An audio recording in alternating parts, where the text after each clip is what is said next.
The company needs to evolve beyond your limited capabilities, old sister, Dylan said smugly, sliding termination papers across the mahogany desk.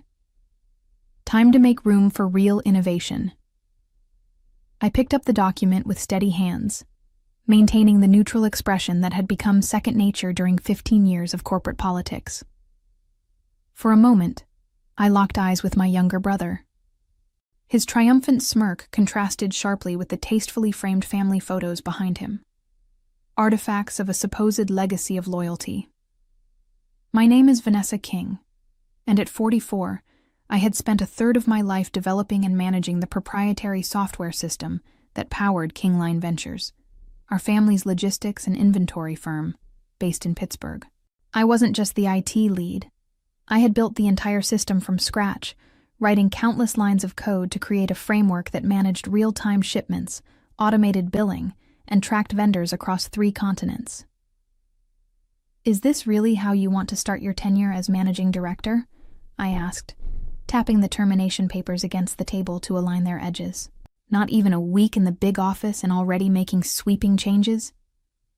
Dylan leaned back in our father's chair, a chair that, despite being reupholstered twice, still carried the impression of our father's commanding presence.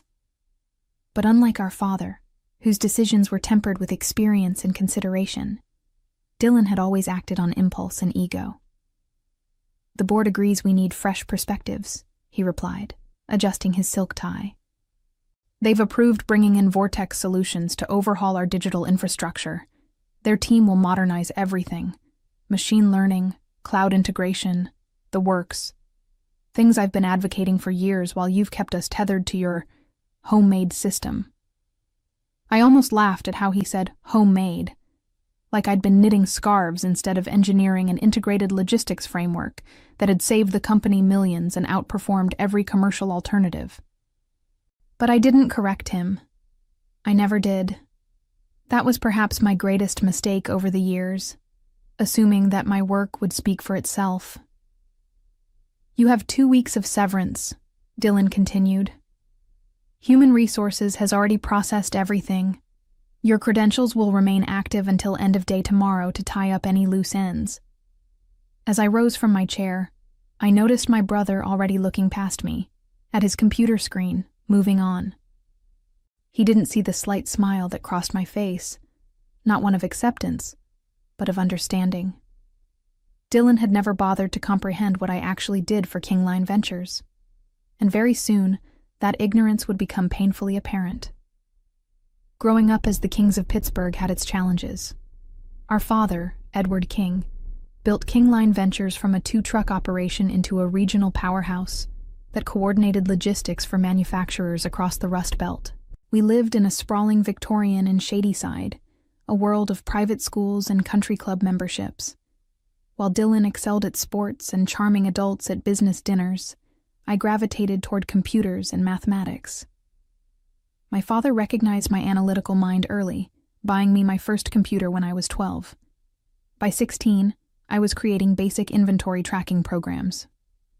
When I graduated with my computer science degree, he didn't hesitate to bring me into the family business. One day, the world will run on information more than steel, he told me, displaying a rare prescience for someone who'd built his fortune on physical infrastructure. You'll help us stay ahead of that curve. My first major contribution came when our existing logistics software, an expensive third-party solution, failed during a major client onboarding. Working through 3 sleepless nights, I developed a stopgap measure that not only salvaged the client relationship, but proved more efficient than the original system. That was when Dad gave me the green light to develop a complete proprietary system. Build something just for us, he said. Something that fits exactly how we work. Over the next decade, I did exactly that, layering in specialized modules, custom-designed APIs, and lightning-fast routing algorithms that accommodated our growing business. The system became our competitive edge, allowing us to undercut competitors while maintaining higher profit margins. But as my system became indispensable, my role as its creator was increasingly taken for granted. Dylan, meanwhile, returned from business school with grand theories about disruption and digital transformation. He'd dismiss my work during board meetings, calling it legacy technology, while proposing partnerships with flashy tech startups. Our father always mediated, understanding that Dylan's vision had merit, but appreciating the reliability of what I'd built. "Your brother sees the future," Dad would tell me during our regular coffee meetings. "But you've built our present. Both matter." Then came Dad's unexpected retirement announcement, accelerated by minor heart issues. The board's choice of Dylan for managing director stung, but didn't surprise me. He had the charisma and connections that I lacked, plus a vision that sounded exciting to members who didn't understand the technical complexities involved. What did surprise me was how quickly he moved to dismantle what I'd built. The termination papers in my hands represented more than personal rejection. They signaled a fundamental misunderstanding of how deeply my code was woven into the company's operations. I cleared my desk methodically that afternoon, packing away 15 years of professional life into a single cardboard box. The few personal items, a potted succulent, framed photos of hiking trips, a small collection of tech conference lanyards, seemed inadequate representations of my time at Kingline. Jennifer from Human Resources hovered awkwardly nearby, tasked with ensuring I didn't steal company property or sabotage anything on my way out. She was new, barely 6 months with the company, and clearly uncomfortable with evicting someone who had occupied this office longer than most employees had been with the firm. "I'm really sorry about this, Vanessa," she said in a hushed tone. "Everyone in IT is shocked." "It's business," I replied, though we both knew it wasn't. It was personal, the culmination of a sibling rivalry that had finally found its resolution. I glanced at my computer screen one last time. Open on it was the dashboard for the Kingline Integrated System, KIS as the team called it. The interface was deceptively simple, showing real-time status of hundreds of shipments, color-coded inventory levels across warehouses, and financial projections updated to the minute. What wasn't visible was the complexity beneath. The custom architecture I'd built, maintained, and continuously improved for years. I had 24 hours before my credentials were revoked. 24 hours to decide what to do with the knowledge in my head that wasn't documented anywhere else. "Protocol says I need to ask for your master password override," Jennifer said, reading from her offboarding checklist. I smiled slightly. "It's in the system documentation. Dylan has access to all that now." This wasn't entirely true. While basic documentation existed, the deeper architecture, the shortcuts, the workarounds, the contingency protocols, those lived only in my mind and in secured notes that weren't part of the official documentation. Not out of malice or job security fears, but because complex systems evolve organically, and documentation always lags behind reality. As I walked toward the elevator, carrying my small box of belongings, I passed the glass-walled conference room where Dylan was meeting with representatives from Vortex Solutions. Through the glass, I could see him gesturing enthusiastically while a team of consultants nodded along, their sleek presentation displayed on the wall screen. One slide caught my eye.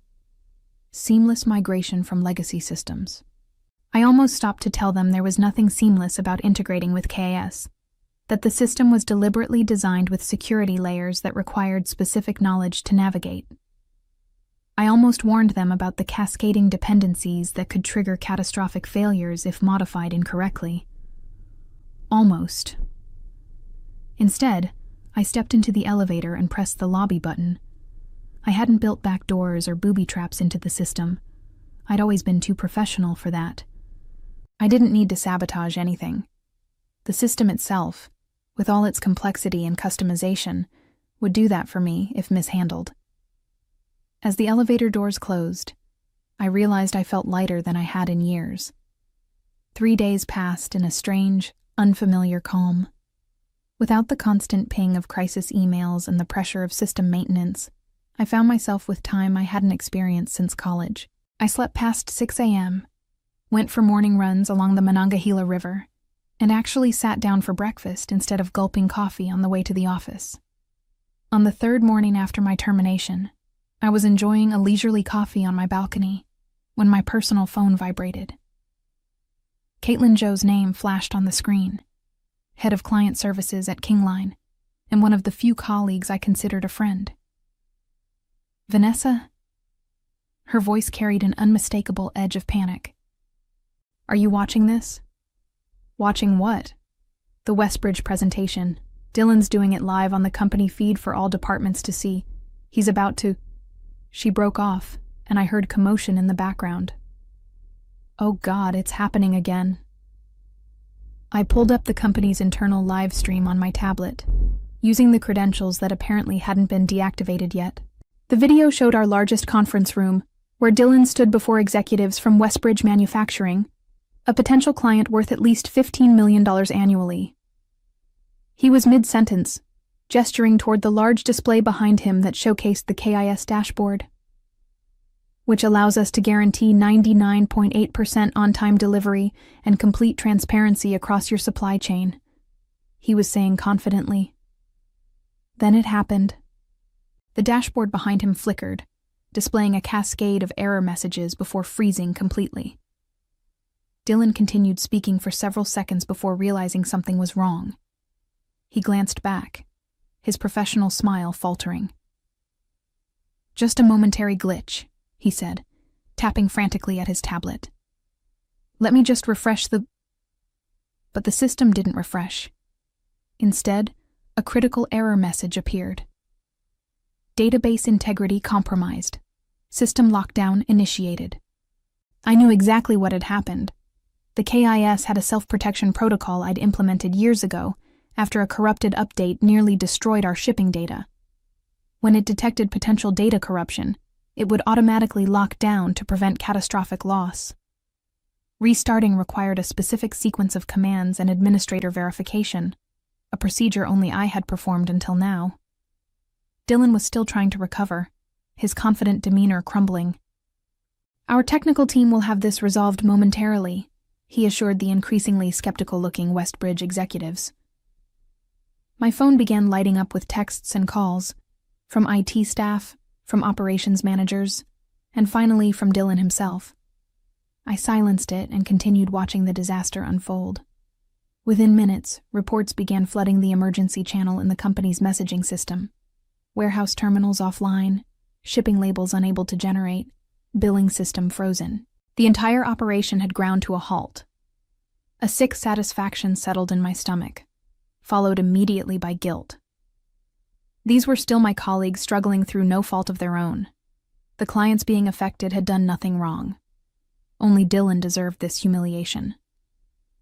My phone rang again, this time displaying Edward King, my father. I hesitated before answering. Vanessa. His voice carried none of its usual commanding presence. Instead, he sounded tired, worried. The system's down. I know, I replied. I'm watching it happen. Dylan says it's a systematic failure, that your architecture was fundamentally flawed and finally collapsed. I laughed bitterly. Of course he'd say that. The system isn't flawed. It's protecting itself from whatever they're trying to do to it. A long silence stretched between us before my father spoke again. Can you fix it? The question hung in the air. Could I? Certainly. Would I? That was more complicated. I don't work for Kingline anymore, Dad, I finally said. Dylan made that very clear. My father sighed heavily through the phone. This isn't just about you and Dylan, Vanessa. There are 300 employees whose jobs depend on getting things running again, not to mention our clients. The guilt I'd felt earlier intensified. He was right. My satisfaction at Dylan's predicament came at the expense of many innocent people. But the wounded part of me, the part that had been dismissed and discarded after 15 years of dedication, wasn't ready to concede.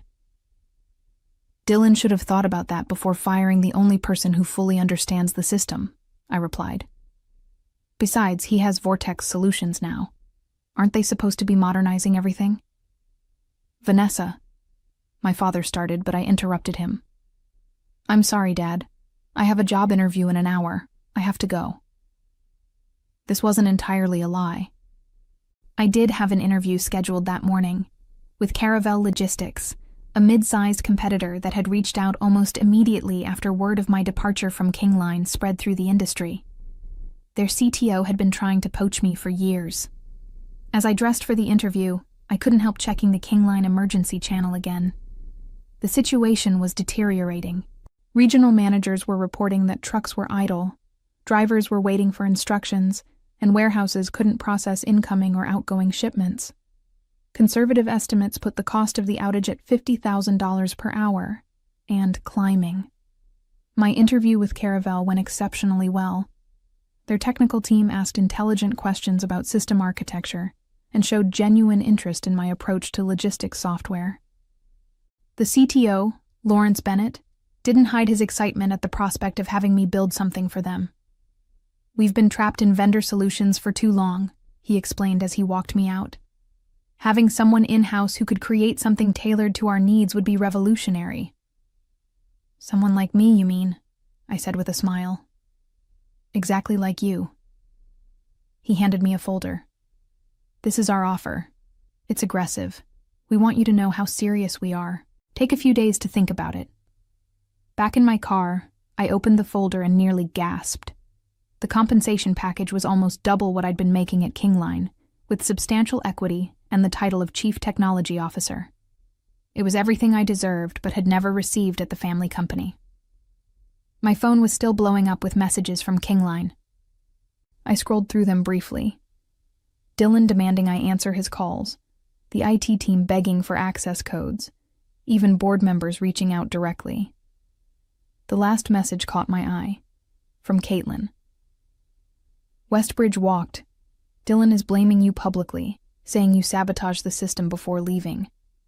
Board emergency meeting in progress. Please call me." I felt a surge of anger. Sabotage? I'd spent 15 years building and protecting that system. Its current failure was simple. The Vortex team had likely tried to force integration without understanding the security protocols, triggering the lockdown sequence. Before I could think better of it, I called Dylan. He answered immediately. "Thank God. You need to fix this right now, Vanessa. This is corporate sabotage, and I'm prepared to take legal action." "Stop!" I cut him off. "I didn't sabotage anything. Your fancy consultants triggered a security protocol by trying to force access. If you'd bothered to ask me for a proper handover instead of ambushing me with termination papers, I could have explained how the system works." "Then fix it," he demanded. "Now." "That's not how this works, Dylan. I'm not your employee anymore, remember? You made that abundantly clear." There was a moment of stunned silence before he spoke again, his voice suddenly conciliatory. "What do you want? To come back? Fine. You can have your job back." I couldn't help but laugh. "My job back? After you humiliated me and questioned my capabilities? I don't think so." By evening, the situation at Kingline had reached crisis level. Through Caitlin, I learned that the board had called an emergency session where Dylan was struggling to explain both the system failure and his decision to terminate me without a transition plan. The Vortex Solutions team had admitted they couldn't access the core system architecture without proper documentation. Documentation that didn't exist in the official repositories. I sat in my living room, nursing a glass of wine and weighing my options. The Caravel offer was tempting. A clean break, a fresh start, recognition I'd never received at Kingline. But 15 years of my life were embedded in the KIS. Watching it fall apart felt like watching a part of myself being dismantled. My doorbell rang at 9 p.m. Through the peephole, I saw Dylan standing there looking disheveled, his normally immaculate hair mussed, his designer suit wrinkled.